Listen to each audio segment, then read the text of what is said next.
hello guys स्वागतम जनाइছো অন্য এটা ভিডিও লৈছো আজি আমি বৰ্তমান গৈ আছো এটা ঠাইত চকত যাম আপোনালোকৰ ভিডিওটো লাষ্টলৈ চালে গম পাই যাব তো আমি আমাৰ ঘৰৰ পৰা প্ৰায় 20 কিলোমিটাৰ হ'ব আমি যোনটো ঠাইত গৈ আছো এখন সাইকেলত আমি দুটা আহিছো তো মূলত এতিয়া দোষ তো আমি এতিয়া মানে ভিডিও চকত এতিয়া আমি বৰ্তমান আহি পাই গলো ধাৰিগুলি মন্দিৰ তো আমি এতিয়া বৰ্তমান সোমাব লাগিব ইটো সাইডে তো এতিয়া আমি বৰ্তমান যাই আছো আৰু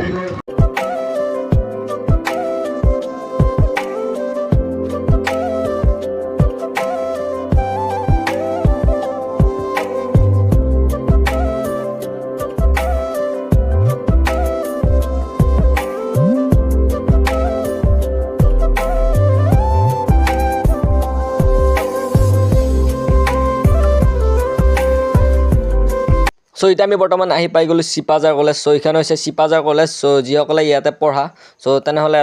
कमेन्ट कर दिया सो भल लगे सो जो पढ़ा इते कमेन्ट कर दिया बर्तमान पाई गलो सिपाजार सो ये सिपाजार आरक्षी थाना ये आम कलेज आम कलेज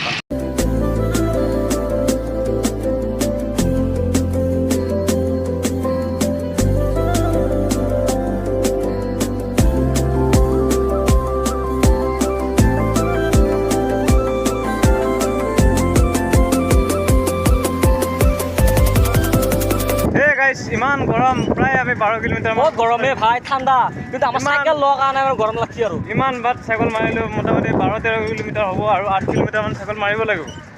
ও লিভাৰ ওলো লৈ গৈছে এই গাইস মোৰ কথাটো কেনেকুৱা জানানে মানে আমি প্ৰায় আমাৰ ঘৰৰ পৰা 12 কিলোমিটাৰ মান সাইকেল মাৰিলো আৰু 8 কিলোমিটাৰ মান আছে আৰু তাছ মানে ইয়া মানে হেৰি কিলটো লিভাৰ ওলো হৈ গৈছে মোৰ কলজাখিনি ওলো হৈছে এই কি ক লাইফত এনেকুৱা সাইকেল চলাই পোৱা নাই গম পাইছা না নাই নাই আজি ফাৰ্ষ্ট চলাইছে এনেকৈ পুৰা মানে যেতিয়া স্কুলত পঢ়ি আছিলো তেতিয়া বাৰু স্কুলত গ'লে আমাৰ ঘৰৰ পৰা বেছি না 1 কিলোমিটাৰ নহয় 1 কিলোমিটাৰ কিনিবলৈ চাইকেল লৈ যাওঁ কিন্তু মই এতিয়া বৰ্তমান য'ত কলেজত পঢ়ি আছো তেতিয়াহ'লে আমি গাড়ী লৈ আহোঁ গাইছ দেখেন আমি ভিডিঅ'ৰ কাৰণে গাইছ কিমান বাট চাইকেল মাৰিব লগা হৈছে কিন্তু কি কবি আৰু মানে ভিউছে নাহে ভিডিঅ'ত আপোনালোকে মৰম চৰম দিবি অলপ গাইছ আপোনালোকৰ কাৰণে ইমান এই আমি প্ৰায় 20 কিলোমিটাৰ চাইকেল মাৰিব লাগিব গাইছ প্ৰায় অহা যোৱা 40 কিলোমিটাৰ ভাবি চাওক কোনটো চকৰ গাইছ এতিয়া আমি বৰ্তমান কিবা এটা চক পালোঁ আৰু কি চক নামটো নাজানো চ' সেই আৰু মজা একদম গাইছ এইটো ৰাস্তা মানে একদম নেক্সট লেভেল গাইছ কি মজা বনাইছে এই ৰাইডটো কৰি কিবা এটা ভালো লাগিছে চ' মানে ভাগৰ লাগিছেও যদি ভাল লাগিছে কাৰণ মানে ইমান দূৰ মানে চাইকেল চলাই পোৱাও নাছিলোঁ চ' ইয়াৰ ৰাস্তাৰ কথা কি ক'ম গাইছ একদম পাই গ'লোঁ পাথেৰী ঘাট চ' শ্বহীদ ভৱন চ' এইটোৱে চ' এতিয়া আমি ভিতৰলৈ সোমাই যাম চ' মোৰ লগত আছে ইয়াৰে একদম লোকেল চ' কৰিম খবৰ কেনেকুৱা হয় ভাল চ' এতিয়া মানে আমি ভিতৰত সোমাই যাই আছোঁ আমি দুটা আহিছিলোঁ এইটো মোৰ দোষ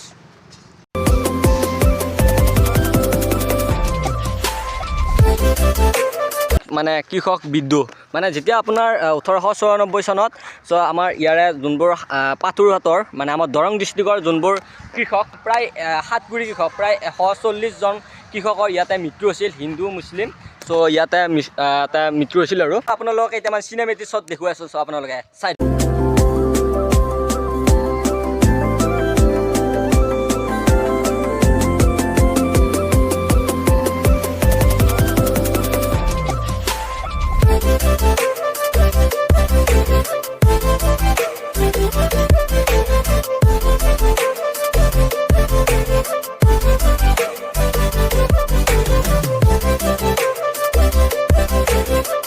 যোনবোৰ কৃষকৰ ইয়াতে মৃত্যু হৈছিল তেওঁলোকৰ ইয়াতে নামবোৰ এটা লিখা আছে চ' মই আপোনাৰ সকলোৰে নামবোৰ কোৱাটো ইমান এটা সম্ভৱ নহয় চ' আপোনালোকে